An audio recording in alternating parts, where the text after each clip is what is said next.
against Auburn in that scrimmage, so I'm sure he's excited and ready to play tonight. Well, judging by the amount of tape on both ankles, I don't think they were spent $50 in tape and him not playing. All right, they're making their way out to the center of the field. Greg Hicks is down there getting ready to put his microphone in there and listen to what's happening as we're going to get this thing started. As Greg is doing that, after we have the coin toss, we're going to come back, and Tony and I are going to do some keys to the game. But right now, let's go down to Greg. And as these guys are greeting each other, a lot of serious faces. I'm telling you, a lot of serious faces.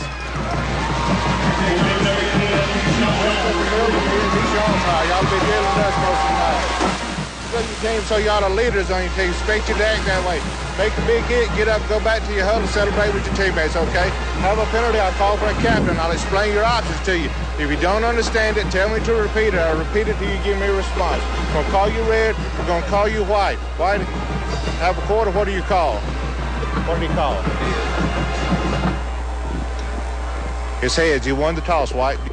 See with the first choice. White. Tigers have won the toss and decided to defer to the second half, and it looks like their backs will be to the, I guess that would be the north end zone. Excuse me, the south end zone. Well, and you know directions better than anybody else. That's the M City end zone, I believe, Greg, right. and that's the auditorium. That's the wild and the auditorium end zone. That's it. Well, we're going to have to put a big N and a big S on the field to help you out with that next time. That'll work. All right, so there you got it. The guys are making their way back to their teams, and let's real quick talk about keys to the ball game from the Callaway side. Tony, what you think the Callaway's going to do? Jack, just keep doing what you're doing. Continue to try to improve and build on the game that you played in Hurd County 2 weeks ago. Take care of the football. Do your assignments, and get the ball in your playmakers' hands, but take care of the football and win the battle on the line of scrimmage. Greg, let's go down to you and talk about the Troup side. What have they got to do to win this ball game tonight? Well, as Tony said, execution on the offensive line, execution, holding the ball, no turnovers, and I don't know that it might not come down to the kicking game. And we know that Callaway's got a decent kicking game, and we know that Troup's is somewhat suspect. So it could come down to the kicking game, but they got to execute, bottom line, got to execute, and don't let the emotions get so overwhelming that it causes you penalties in crucial moments. All right, so there you have it from Tony Walls and Greg Hicks, the keys to this ball game. They're breaking through the breakthroughs. They're getting on the field, getting ready to go. We'll take 30 seconds more back to the station, and then we've got high school football right here on 96.9 and 1240 WLAG. You're busy with places to go and people to see. At CB&T, we understand. That's why we created the Synovus Connections prepaid card.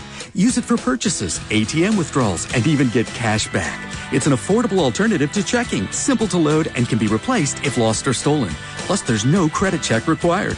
Let CB&T help you manage your busy lifestyle. Brandon Brooks is your first step to achieving your dream of home ownership. Looking to take advantage of great mortgage rates? Contact Brandon Brooks at Statewide Mortgage by calling 706-302-7638 or visit him online at statewidemortgagega.com. That's Statewide Mortgage, and talk to Brandon Brooks at 706-302-7638 or on the web at www.statewidemortgagega.com. NMLS 1002584. Cavaliers, they're going to be on the right side if you're looking at your radio. They'll be moving from right to left. The Troup High School Tigers will be on the field going from left to right. Callaway in their really great-looking new uniforms, red tops, white bottoms. I tell you what, they look really good professional out there. One of the things I think you might notice here on this opening kickoff, Jack, is whether or not Troup will choose to kick the ball deep to Terry Godwin. It'll be interesting to see what strategy they use on the opening kickoff. And one thing I noticed right off the bat, number 7, Dre Towns, is doing the kicking as Javoski Callaway is not kicking off tonight. So right from the start, the cat and mouse game between the coaches will begin. So let's see how this works out on this opening kickoff. Troup with their navy blue helmets. They're going to be in all white tonight with blue letters. They're getting ready to get things kicked off. A little bit different formation as they got two guys that are going to be trailing deep behind. And here we go. It's kickoff for Friday Night Football. Actually, it's an onside kick back to the left side. Ball still on the ground. Looks like Troup might have it. There's the 35-yard line. Yes, it looks like the Tigers on an onside kick to start this ball game will get back on offense. Jack, you're exactly right. I'm not so sure that was an onside kick or maybe just a mishit, but whatever. The Tigers have the first big opportunity, big turnover of the night as they set up shop on the Callaway side of the 50 at the 35-yard line. Greg, I tell you what's your opinion on that? Well, I tell you what, the front line was backing up so fast, and it bounced off his leg. He just didn't realize what was happening. So, and then Troup Tigers were all over it. So, what a way to start the football game. All right, Will Smith will get to the line of scrimmage. They're running a no-huddle offense. They got a wing to each side, split backfield behind the quarterback. He's under center. They go down, snap, going to run right down, hand the ball to the tailback. He's across the 25 down to about the 23-yard line, and the Tigers make some big yardage to start off the ball game. Right behind Wellington, Callaway, and Mitch Mathis that time as they got picked up a big 11 yards off the right side as they just blew a big hole on the right side. And the tackle that time by number 4, Terry Godwin. Smith back to the line, under center, split backfield again, two tights. They're going to go right back, same play, just about going right into the line and just pounding across the 20-yard line. Tigers have a first down already. Now they're 5 yards closer to another one. And I'm sorry, Greg, go ahead. No, as we could see real early, the first two offensive plays right behind big Mitch Mathis and Wellington Callaway. We're going to see if Mitch Mathis is 100% tonight for sure. 42, Chris Howard is the one carrying the ball in those first two plays, doing a great job, 15 yards and carries already. And he's going to get the ball again, get across the 15, going to pick up another first down for the Tigers, and they're picking up 5-10 yards a chunk, guys. And so far, big Mitch Mathis has made a big difference on this opening drive. He simply won the battle at the line of scrimmage against his man and created some big holes for number 42 there for the Tigers, the running back. Right back to the line of scrimmage, you guys. This is a fast-moving offense right now. Back under center, snap, and to tell you what, that's an easy thing to do, to draw up the first 4 plays. You just hand it off to Chris Howard on the right side. And that time it got good penetration from number 9, Jalen Allen, for the Cavaliers as he got under his blockers, and they were able to hold that play to a 1-yard gain. Second down and 9. Smith looks to the sidelines for the coaches to kind of get a little idea of how they want to go. Heads back. Makes his audible there at the line of scrimmage, letting the guys know what's happening. Again, both wings will be in tight. 2 tight ends set. Split backfield behind the quarterback. He's going to go to the left side, hand off right there into the line to number 7. That's Drake Towns. Drake going to get a couple of yards, not much, as Callaway's really closing in on him a little bit now. Not much on that play on the left side that time, Jack, as the Cavaliers did a good job on the defensive front. A lot of numbers to call there. Number 20, that's Lorenzo Patterson from his defensive tackle, and Big Justice Perkins really held that play to a short gain.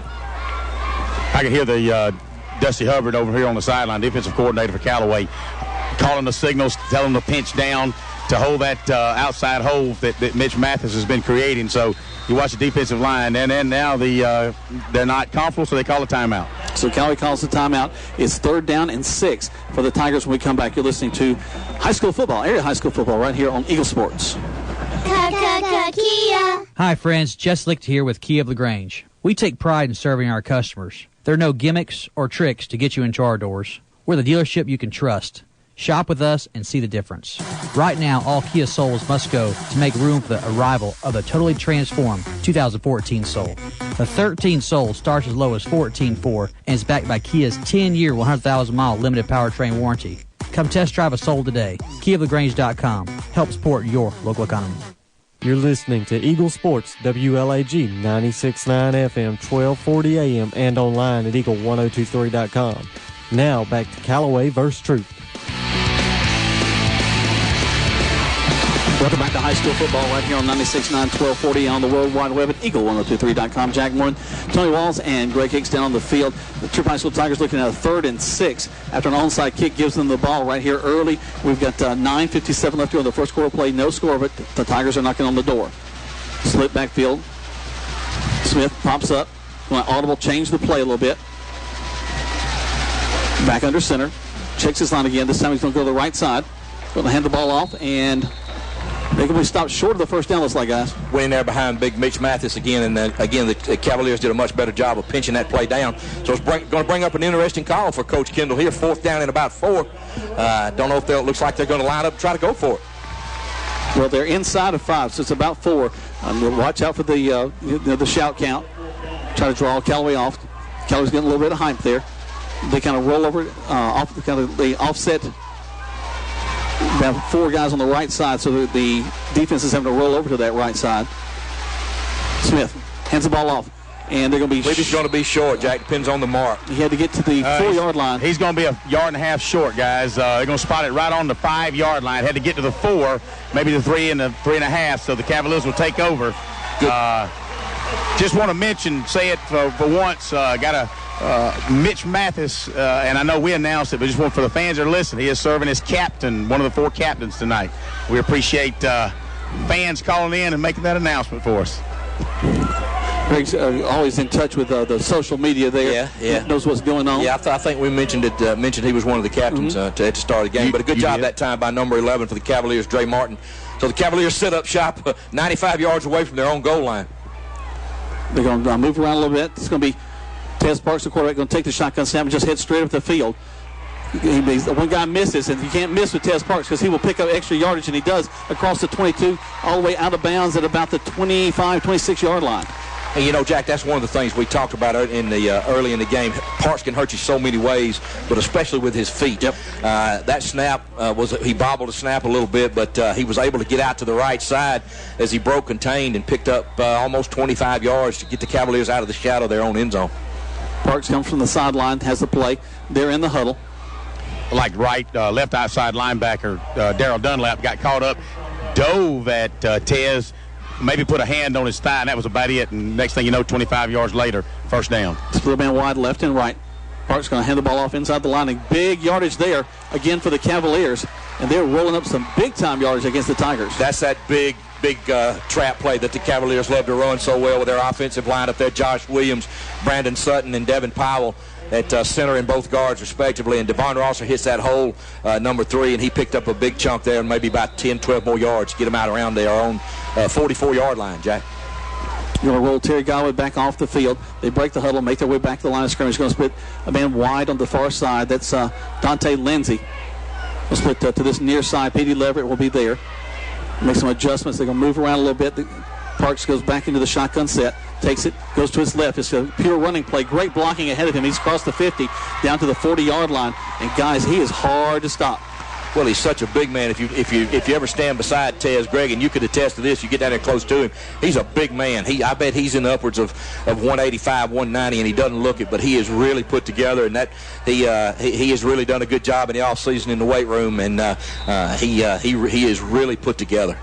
Well, guys, if you want to count them, that's about 60 yards that he's ran in the first 3 or 4 plays himself. So right now he's top runner. It's the ball right off inside. This time it's going to be to number 3, Devon Rosser. Rosser going to get about 5 yards, so 2nd down and 5. That was that quick trap again up the middle, and the play picked up 5 yards. And so, again, that time a good job by the Tigers to hold that to 5 yards. Number 78, your buddy there, Greg, number 78. Let's see. I'll get him in just a minute. Devin Power did a good job of blocking that up, and number 90, Dikembe Billingsley, was able to hold it to a 5-yard gain. See, we credit that Callaway offensive line. They're coming off the ball. They don't care how big those guys are on the other side. They're moving them off the line. Well, and they're not a big group, Jack. They do a lot of technique, a lot of positioning, blocking, and again, they've been together now for 2 or 3 years, and so there's a lot of continuity on that offensive line. 7:55 left to go in the first quarter play. No score. Tigers had an onside kick, got the ball all the way down to the 5-yard line. Now Callaway has the ball and is driven it all the way to the other side of the field to the 35. Quick hitter. Again, they're going to hand it off to the tailback. He dances around his side. It's going to be Cedric Maynard, the ball carrier. Short of the first down. He's got to get it across the 30. He's going to get to about the 29, so it's going to be 3rd down and 1. One of the things that I want to mention to you guys is the matchup tonight, number 4 against number 4, Terry Godwin against Brandon Hurd. I've been told by the Troup coaches they know what kind of playmaker Terry Godwin is. Brandon Hurd is his assignment is all over him. Just stay on him everywhere. So Callaway coaches know this, and because you never know, he's a playmaker.